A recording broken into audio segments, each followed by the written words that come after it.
tell them.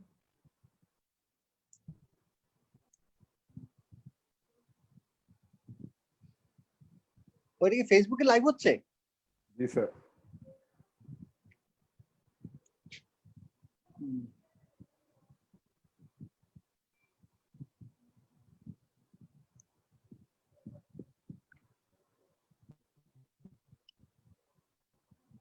Hi everyone.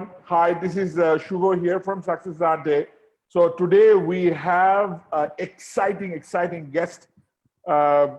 I'm just going to introduce him in a while. So we're going to start off the interview within a few minutes, another 3 to 4 minutes. Let people are still coming and joining the group. So I will see you in few minutes.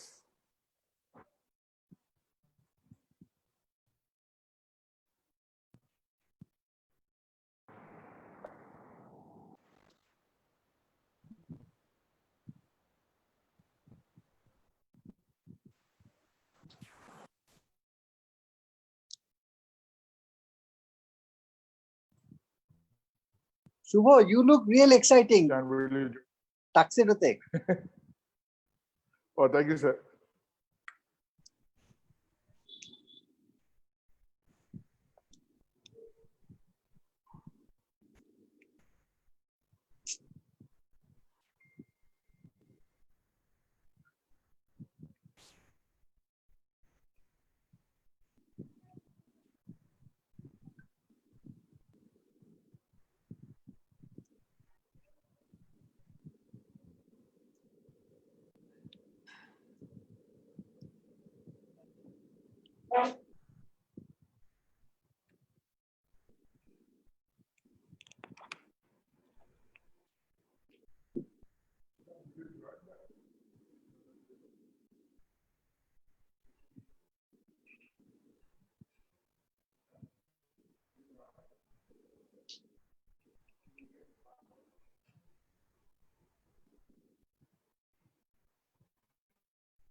Hi everyone. Hi, welcome back to the Real Talk with Shuvo.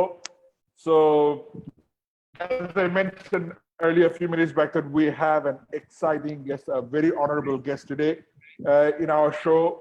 And I personally grateful to know this gentleman, and I've known him for the last 4 years, and it has been amazing 4 years knowing him.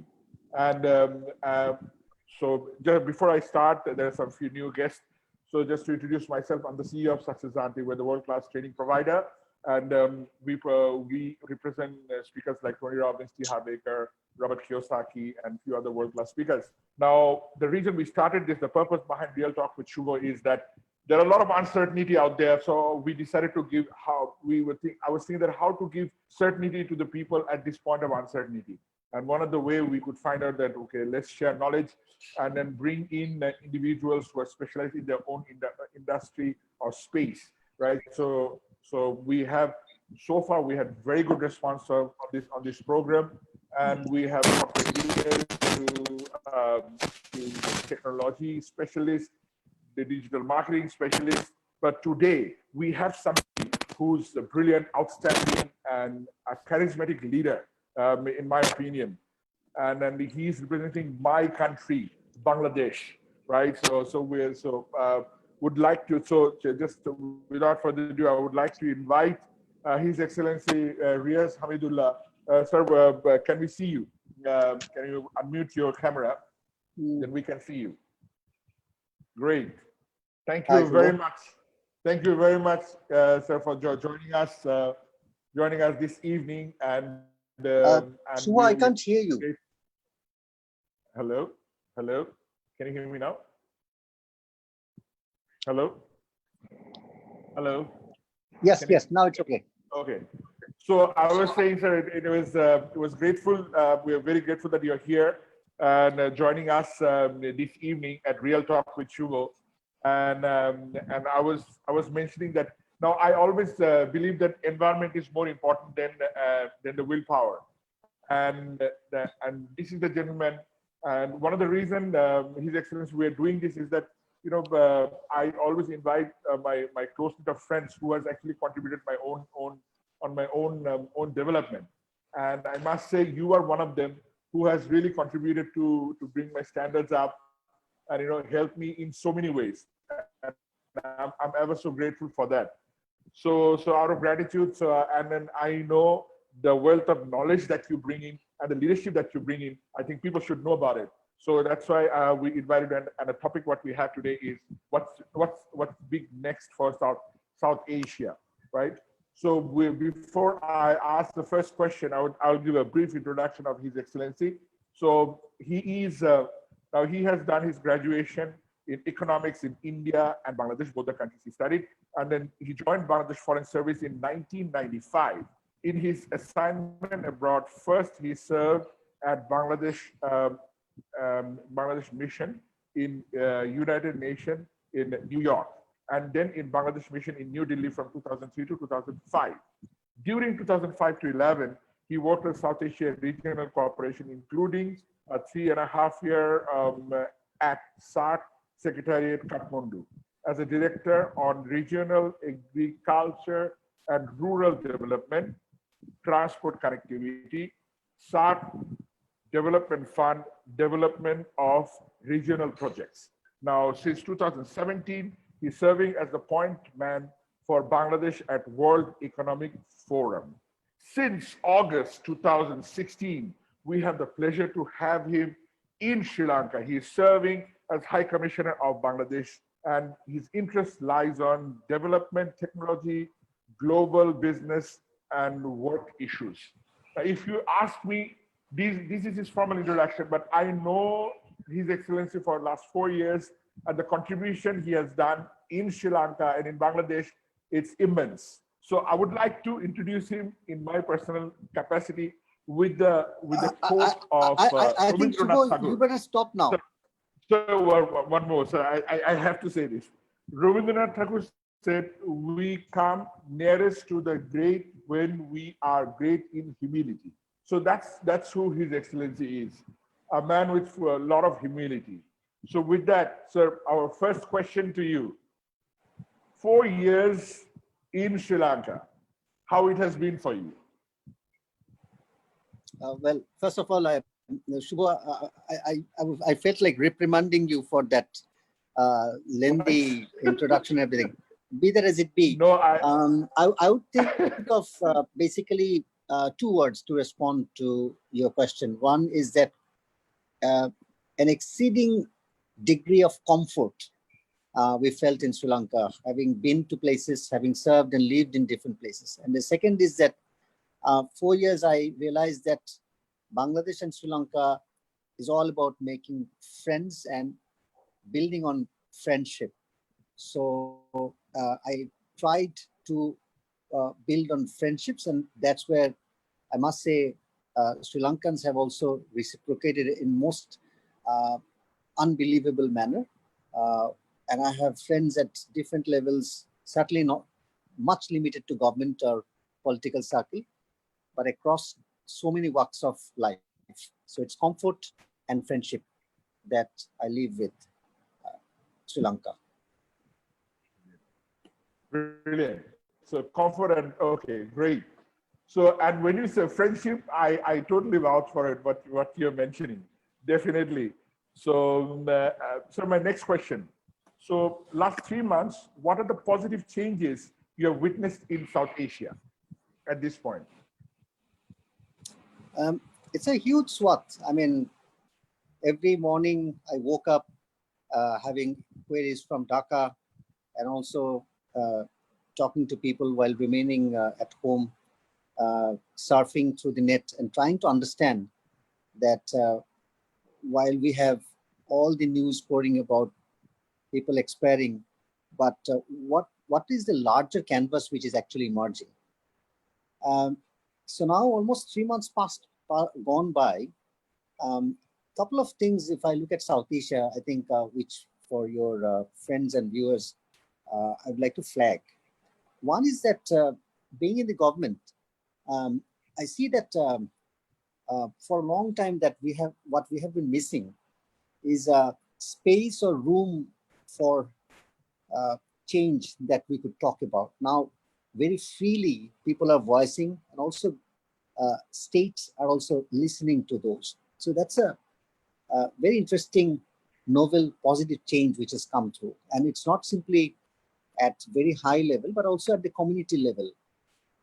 And then not only on politics, but on policies and possible responses, possible solutions people are talking. Secondly, I think across South Asia, across countries, we are also learning to be proactive than reactive.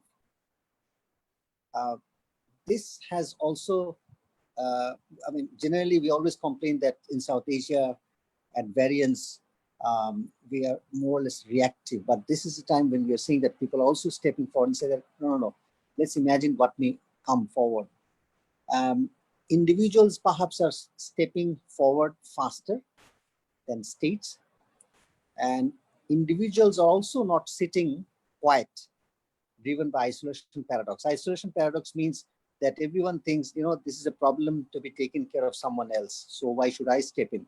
If there's a dirt outside, so either municipal corporation will clean it, or my next door neighbor, or someone else will clear.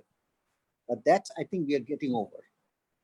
Third could be that we've seen flurry of digital technology enabled solutions, applications, tools popping in particularly through Facebook. Um, I'll give you one example. Uh, we see a huge culture change there. Um, in Bangladesh, for example, there's something called 10-minute school um, that has really blossomed like anything. It's just in one instance, but there could be innumerable others. Sri Lanka, I must say, that has been uh, quite a lead in that. Fourth could be there are certain changes that in the world of business in South Asia or in the government or at people's level that were attempted in the earlier times, in normal circumstances, normal times, which were proving very difficult to roll about. You talk about in health, in education, in distribution or supply chain. But now, because of the crisis, it looks like there's a huge appetite, inertia gone, and space created for those changes to come. For some, let me give a couple of instances. There could be many more. We have been trying to talk about cashless society, cashless. Sri Lanka is quite lead, but in Bangladesh, Yeah. for very many reasons, was proving quite daunting. But overnight, because of this demand, in early April, we saw almost in a week's time, 1 million uh, workers working in the apparel industry had to be brought under digital transaction framework. Under normal circumstances, there used to be resistance, but suddenly it's gone. On our part, for example, in a much limited scale, when 26th March came, just within the first 2 weeks of the crisis coming in Colombo, we were to hold our National Day reception in Galle Face Hotel. We couldn't. Yeah. We almost set to bring out a National Day supplement in Daily Mirror Lankadipa. When we couldn't do that, we switched to something called e-supplement, and that was a novelty, first time ever. We also didn't know. And when we brought it through one of the online portals, we found out there were 16,000 plus hits on that single day supplement. We could understand the outreach, we could understand the impact, but more than anything else, it was a huge learning by working in a new novel space. For a diplomatic mission, for a government organization, going for that kind of novelty under normal circumstances would not have been possible. And one other I must also flag, I think in our own ways everywhere, whether it be it in Dhaka, Colombo, or elsewhere, we have seen that enormous amount of private charities in so many forms, not simply in individual gifts, but private charities coming up in a robust way. In Bangladesh, if you go to the website, there's something called Bidyananda Foundation, which has come up, and they have challenged the culture of gifting, which has been in South Asia because of our value system, not simply faith-based value system. It's been there, but this crisis has suddenly, I think, let us discover empathy in a different way. Someone was telling or trying to characterize this as culture of philanthropy. I think it's more than philanthropy, particularly given our South Asian culture and values. So I'll rest it here. These are some of the things. There could be much more, and I'm sure our viewers, our friends in this meeting would flag more. Over to you. Brilliant. Yes. Wow. Nicely said. Very nicely pointed out with nice examples. Thank you so much for sharing. And these are all real life practical examples. And then this is what I always loved about you, His Excellency, was you always love to make things very practical and to the point, and it becomes a deliverable for whoever listens to it. Thank you so much. Brilliant. Next question. Now, the points what you have mentioned. So how Sri Lanka and Bangladesh can take advantage of these positive changes? Again, there could be, basically you're asking me to imagine or look beyond the mountain as to how we can think about. Which you are very good at. Dreamers are always dreamers. Dreamers not necessarily are doers. Now, I would leave one simple thing without going into very specific ones. Sri Lanka has vertical attributes. Sri Lanka is connected to the world. Sri Lankans are known to be a very networked people. In terms of skills, soft skills particularly, Sri Lankans are much ahead. Bangladesh has the advantage of market and size, basically economies of scale. So once the dust settles out, beyond this COVID crisis, there will be a lot of technology-oriented or very innovative solutions that people will look for, because we are going into a time where things will be, as I said, cashless, so it will also be touchless. What kind of interaction or interface will emerge, people will prefer, people will demand, we do not know. So there, with the advantages that Sri Lanka has along vertical lines, Sri Lankans can get into Bangladesh where they can beneficially bring in solutions which would be filling a void in Bangladesh, and in turn that would prove to be a mutually beneficial ventures or collaboration. I would not like to put in any qualification as to what kind of collaboration it would be, whether it would be based on social business principles or something else. Let's be open. But room for collaboration, room for engagements are profound. Okay. Shuvo. Great. So there will be, so there are a lot of possibilities in the horizon, what we can see. So we require to explore that. So one question from the audience. Now, this one good friend of mine, Sandan, so he's asking, how do you manage different culture and traditions as you move across the country? Like different countries you're traveling. So how do you manage that as an ambassador? I mean, do you want me to respond now? Yes, go ahead, sir. Yes. I often say that, you know, I belong to a tribe called nomad. So our life is a more nomadic one.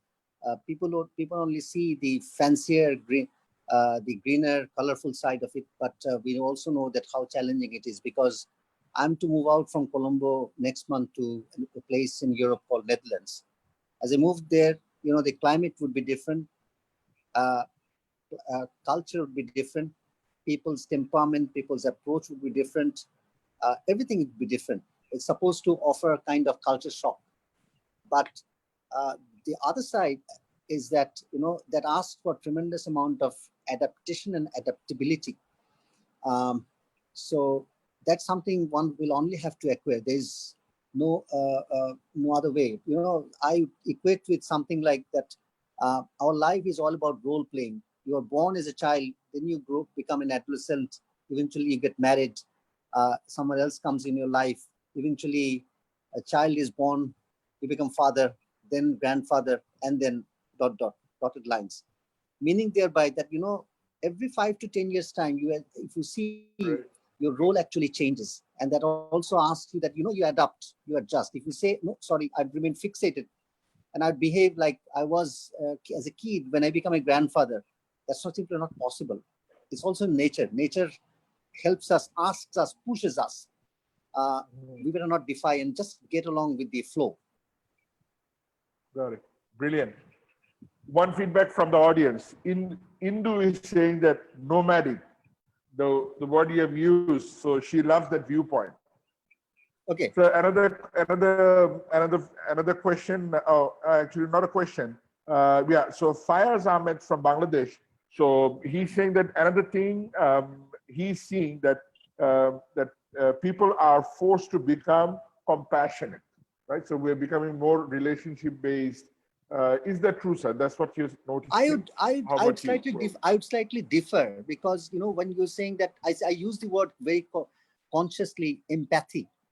COVID crisis has bring out the empathy element, or the other self called empathetic man in us. So when Mr. Fayaz is saying compassionate, definitely, it's been there, but this crisis actually made us sit back and say that, my God, I will not get this once in a lifetime opportunity once again. So either because of my faith or because of whatever belief system, I stand up and say that, okay, let me reach out. And then we see enormous amount of stories, reported or unreported, where people, housewives, even the Trishaw fellows, they volunteering simply with their labor, nothing else. They said that we don't have anything else to offer, so let us offer our time, sleepless nights, working for, cooking for people, distributing, reaching out, etc. So compassion is given in everyone. Sometimes we try to suppress it, but these are times, perhaps this is one time in our lifetime, which allows us to let's unleash that. Right. Shuvo. Brilliant. So next question from my side. Now, we have quite a number of entrepreneurs watching this. So, what will be your message to the entrepreneurs listening to you right now? You see, it's only 3 months that's gone. I would say we are yet to see the tip or tips of the iceberg. So it would not be right or appropriate to attempt any kind of message or messaging for the Sri Lankan or any entrepreneurs from anywhere else. But having said that, a couple of things. One is that the behavior, preferences, temperament of every individual customer or consumer rather, consumer is starting to change, whether it's in Colombo or it's in Copenhagen or elsewhere. Once the dust settles again, once let's say we come into fall season, for example, in the Western world, we might see the first few flashes, and still people would be covered through different stimulus or the support measures. But once that is gone, then we start seeing the actual midterm or long-term kind of reaction or changes in people's behavior. So that's important. Secondly, once economies open up, then we'd actually see how much or to what extent businesses have been able to absorb the shock. SMEs, to be precise in particular. Some of the work streams may also shrink or disappear altogether. We do not know. So I would suggest that in the meantime, if I'm an entrepreneur, I would rather go for self-appraisal as to understand continuously, almost on a daily basis, and think that, this has been my business model. So many people I have employed at different tiers, where and how I kind of consolidate, and how do I sort of reposition, reorient my organization. Another thing, if I'm a Sri Lankan entrepreneur and I find, as I talk to people, everyone says that Sri Lankan market is more or less saturated. Opportunity for growth here is much less. Now, pre-COVID times, one of the things would be that let's move out of Sri Lanka, for example. And if I am to move out, for the first time ever, I see that same is the state of affairs in other countries, for example, Bangladesh, because consumers, for example, are sort of getting difficult to predict, assess. And the next few years, at least 2 to 3 years, are certainly uncertain. And external markets are also looking to be in tizzy. So in this situation, I don't have scope for growth or survival within the local market, local economy, and also external economy also proving very difficult or challenging. So how do I reposition, reskill, and reorient my business, my organization, and my own self? So these are a few thoughts which come to my mind. Got it. So thank you very much for your brilliant advice. Actually, that's what we did in our Please don't take it as advice. company Success These are my reflections. So, I think no one. I know, right? So that's what we did for Success as well. So we put all our training into online. We had to rethink our model, business model as well. So one question from Denzel Pereira. So he's saying that, okay, thank you for hosting this Shuvo. We have few companies that are operating in Dhaka, but right now we can't fly as we don't know what the situation is. Would appreciate if you can check with His Excellency Hamidullah. Would you like to address that? For him and many other friends in this meeting, the fact lies that both Sri Lanka and Bangladesh, we've kept our airspace right now closed for regular commercial flight operations. So as and when both sides, not simply Sri Lanka opens and Bangladesh remaining closed, both sides open, the flights will resume, but also then we'll have to correspondingly see that how is the organizations with which you were employed or working with, how do they sort of get back to business? Then only I think so simply not having the air connection would be important, both sides, but also resumption of economic activities on both sides, particularly in Bangladesh side, that will have to come together. So my guess is around late August or mid-August onwards. Okay, brilliant. So he has continued with another question. They have a new company there. So I think at the moment they are having some restrictions from Sri Lankan end as well to set up the company. So probably because he's saying that he want to know a new entity there whether he can transfer the entity, the new entity to that. So we will address it offline on that because it's too detailed. And so our next question is, yeah. So Indu has asked Indulika. So she asked, for an entrepreneur, small business with a digital product that can be sold online, how ready do you see is the Bangladesh market in post-COVID era? You see, till last Eid season, 2019 Eid season, the assessment came that e-commerce market in Bangladesh was valued at something around $250 million. I mean, all the transactions I'm talking about. Now, during this time, we realized that from daily groceries to FMCG and many others things have moved rapidly and considerably to digital space. Most strikingly, in South Asia, we have a great fascination to go to wet market for buying vegetable, haggle there, to buy fish, haggle there. Looks like this could be a thing of the past because of the health or consideration, or as I said, touchless or thing, or basic hygienic considerations. So that creates space. Now, entrepreneurs and the tech solution providers will have to come together, and the designers as also, and create very smooth, easily understandable, and robust platforms where people can come for transaction. Maybe they would like to prefer Bangla, for example, like you would prefer Sinhalese.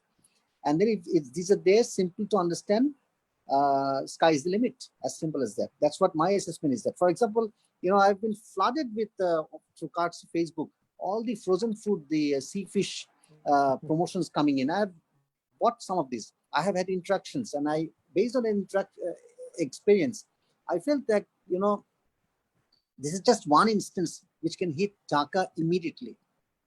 It's simply not a matter of people's purchasing capacity, but also rapid transformation which has happened in individual consumers' mind. Definitely also going into a lower middle income segment. It's simply no longer any matter of fancy or pride, something to flash that, I buy online, etc.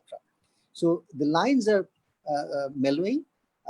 The cultural preference and everything are going away. My mother-in-law, who is averse to going online, now she's also asking my wife and saying that, how can I go? Someone who is absolutely not tech savvy, Yes. but this is coming. Right. So you can see the increasing in trend. So next question from Dewan Mahmudul Haq. So Dewan Mahmudul actually. So he's the counselor at UK. So he's my batchmate. He's also in the audience. So so when I told him that I'm interviewing as Okay, a let's guest, have the so question. he was pretty excited. Shuvo, yes, sir. Let's have a question. So the question is, so as the entire world has been hit by pandemic, should there be any big change in the budgetary allocation of major economics of the world from defense to health? How do you foresee this, Excellency? I'll share with you one instance. You see, when the triple F crisis hit the world in 2007, 8, 9, we saw transformation or expansion from G7 to G20. And I can assure you with certain degree of authenticity, right now, there are already discussion at some level to expand it further. So it could be G20 plus. Now, plus means how many more economies to be brought in? We don't know. And the idea is essentially to bring in the public goods which have so far not merited in the usual or understandable conversations in platforms like G7 or G20, public health being a profound one. Now these are going to come. I'll give another example. When World Economic Forum convened at the annual meeting this January, we didn't realize that end of the meeting in January, they adopted a COVID action plan, not coming at all from the governments, but coming from the big business of the world. Top 1,000 corporations or MNCs from the world, because they could foresee around end January that this is a pandemic which is coming. At that time, no one thought of going to pandemic. There's a crisis which would be coming, perhaps like SARS. I read that, so it's very interesting. But business perhaps sometimes move in parallel, or perhaps faster, or a little earlier than states. So my point would be that recognition is there. How much can we not securitize it, not politicize it? That should be the challenge. Allocation would automatically and naturally flow. Shuvo. Okay, brilliant. Great. Thank you, sir. The next question from Hasini. So she's saying that it's wonderful to see you, sir. So what scope is there for online education in Bangladesh? Enormous. I would suggest for you to check out something called Access to Information program under the Prime Minister's Office in Bangladesh. For last 1 decade plus, they have been experimenting on many interventions on it, but particularly at school level, primary school and high school level, in terms of bringing things online, not in an egalitarian manner. Now, that could provide one about the scale of Bangladesh, the possibilities, things that they have done and things that they are yet to address.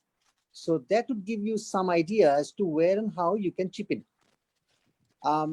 One thing I can certainly tell, that in Bangladesh, we are yet to go for massive, creative, innovative applications based on artificial intelligence. Artificial intelligence is certain to change, but that has not come through as, because we have so many issues and challenges to address, and also opportunities. So from Sri Lanka, if anyone ventures in with creative solutions, as I just said, sky's the limit, no doubt. At the moment, we generally think of conducting through terrestrial TV classrooms for schools, but that's actually something of 25 years back. We did not remain confined to that. 10-minute school, for example, I said one. I give another example. I think almost 15 years back, BBC Bangla service rolled out something called BBC Janala, BBC Window. It was a mobile app. To my utter surprise, I found one day a rickshaw fellow, a trishaw fellow, who would otherwise be illiterate. He was using it while he was slightly resting and trying to take his rudimentary class in or lessons in English, conversational English. I was very surprised, because that was going beyond my understanding. Why and how would we think that a trishaw fellow would be spending 10 rupees or that for the mobile data and etc., and taking lessons on that? But see, we just need to bring things, and then people will start picking it. If that appears to be creative, attractive, benefits will automatically flow. Benefits will be defined as they pick it up. Shuvo. Brilliant. Okay, great. Thank you, sir. Thank you very much. So next question from me. What is the next big transformation for Southeast Asia? What do you foresee? At this point of time, past 3 months, I think there are more questions than answers. Let's be fair and straightforward. Only last month, World Economic Forum has launched something very fascinating. They have said that let's try to understand, map the changes which are underway at micro level, macro level, and let's go for something called Great Reset, meaning resetting our systems, our institutions, our everything. And that they're saying that it's more or less certain that it's time for great reset after the Second World War. A couple of things, as a diplomat, as someone who is known, we traversed South Asia. First, so far in South Asia, we have been talking about building physical connectivity, rail, road, air, even going into digital connectivity. I see that this has just created the 101 level of infrastructure. What we now need to take it is to take it to the supply chain orientation. Second, which no one talks about, informal economy. Bangladesh economy is 86% informal economy. In India, you have seen the moment the lockdown came, how millions of people moved across India on barefoot. That told us the extent and nature of presence of informal economy. What would happen to that once the systems get back, economic activities come back? Why I say that? It's already coming from India and Bangladesh, where we have large population, that many of these people who have gone back to their villages are having a very striking orientation. They're saying, murmuring that, no, we would not like to go back to the cities. That very cramped living, very challenging circumstances. And some of them even are saying that, how much do we make to be in the villages? And here, if we can somehow make the bare minimum, why not? So this culture shock, this shock and this resulted response is something you can't configure just by, economic metrics. SMEs. BBC in early April reported that 42% of SMEs in India may permanently close down. Imagine, that was 2 months back. Since then, I've been following with keen interest to see that whether there's any revision of that. Nothing of that sort. What does it mean? That means that half of the SMEs in India, in a country like India, where they have been in existence, operation for a long time, they are facing the threat and the hit. We would only be able to know once fully the economies come back to surface. Another, when you talk of transformation, big transformation, youth, those who are between 15 to 30 years, 15 to 30 years, they are about to come to the workspace. They have to pick up their employment. And what their parents didn't tell, what the textbooks never could imagine, they are saying this cataclysmic things to unleash and unravel. And the way society is responding, economies are responding, everything stunned. So this is a challenge for them. People say, hold on.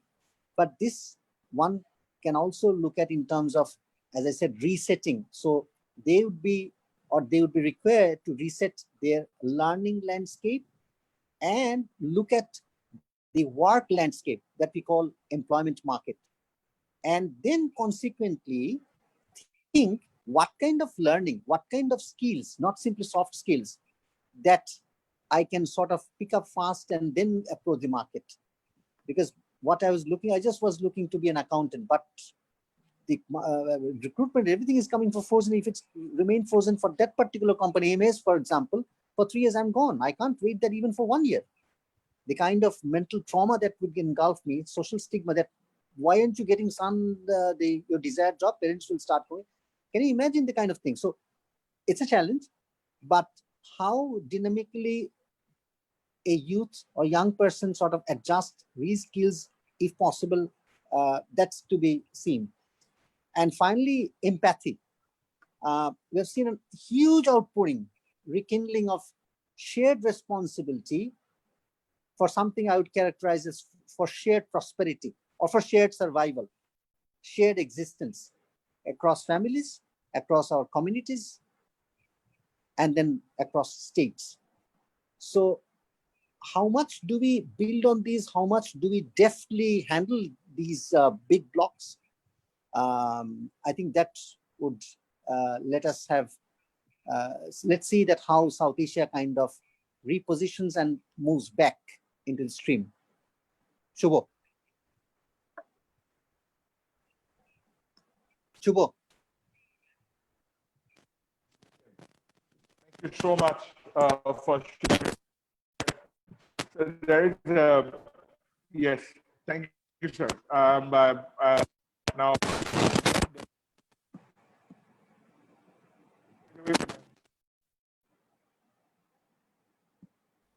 Shuvo, your voice is ways. cracking.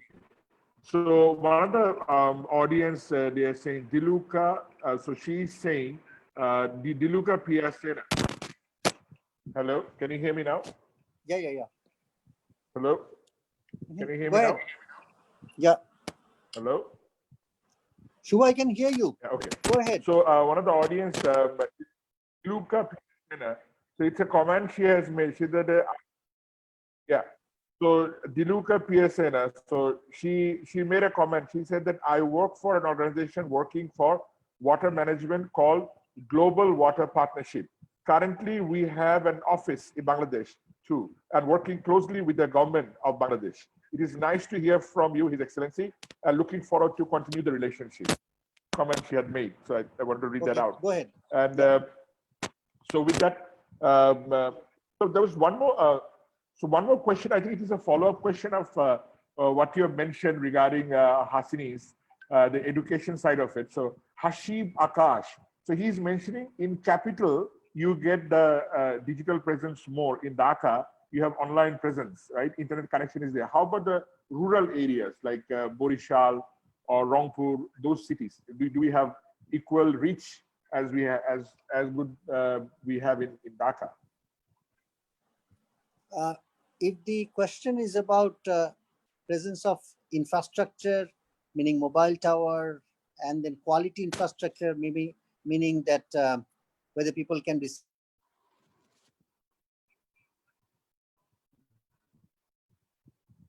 calls, difficult for me to comment from Colombo at this juncture. What I'm given to understand and what I get the feedback from people is that yes, it is there. So that's it. Okay, it's there. Okay, great. So with that, we are at the end of the session. So I know, His Excellency, it has you are ready to go to reach out to Europeans and serve there as well. So okay, so one more question we just received. Apparel sector. Okay. Yeah. Can you comment on the apparel sector? Nishanta Delgoda. He is asking, what would be your comment on the impact on Bangladesh in the apparel sector? Very good. I was waiting for someone to come or pick up on the apparel sector. This is simply not Bangladesh. It's also Bangladesh and Sri Lanka. On Bangladesh, there are different informal estimates coming in from very difficult to substantiate as to what might be how many billions of orders may disappear, what might happen when the markets open up, stores open up. But two things are clear. One is that if you have seen this week, Zara has announced that worldwide they're going to close 1,200 of their stores. This is very important, meaning thereby that the way we are familiar with that you walk into a store, brand store, brands, and then you pick up the thing. So the stores may take a big hit. How? We do not know. And also the whole concept of brand and branded products. This is also coming under quite a bit of challenge. Why? Because we know the conversation going on in Europe, where in places like Germany, Sweden, and others, they're saying that the authentic European consumers are saying that if a pair of jeans is costing 15 euro, for example, and I know that coming from the factory gate in Bangladesh or elsewhere, and that when that lands up in the store in High Street or elsewhere and selling for with a retail tag of 100 euro, I'd like to know what's happening here. A, B, why should I pay so many times more than actual factory ex-factory gate? So I can at best be ready to pay for 40, 50 euro, but not certainly 100 euro.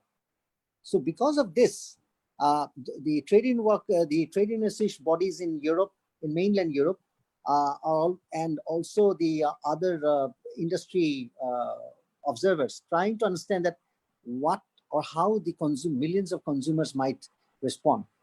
That having said that, that doesn't mean that completely the brand stores would disappear, but certainly it will come down. How, whether that void will be filled in by online platforms with branded products or non-branded products, we do not know. No one can say with any bit of authenticity. I'm saying this based on conversations with both leading apparel producers here in Sri Lanka as also in Bangladesh. So it's too early. It's very difficult, very fluid, I would say, to make any comment on that.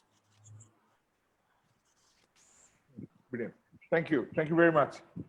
So thank you for so the last question. What would be your message to the audience?